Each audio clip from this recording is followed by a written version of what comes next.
মজাদার মুরগি ঘিলা কলিজার রেসিপিটি চলুন আপনাদের সাথে শেয়ার করি। প্রথমে কড়াইয়ে পানিয়ে লবণ হলুদ দিয়ে ঘিলা কলিজাগুলো সেদ্ধ করে নিতে হবে।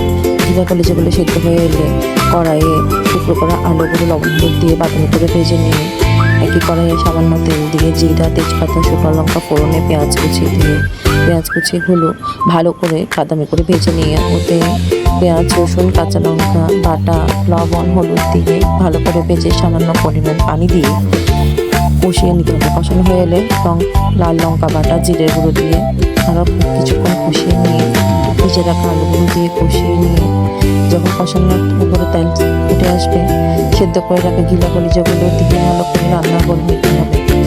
যখন রান্না হয়ে আসবে উপর থেকে ছেঁড়া কাঁচা লঙ্কা ধনে পাতা দিয়ে নামিয়ে নিলে তৈরি মজাদার ঘিলা কলিজা রেসিপি। আর আমার ভিডিও যদি ভালো লাগে তবে সেটা লাইক কমেন্ট শেয়ার করতে ভুলবেন না।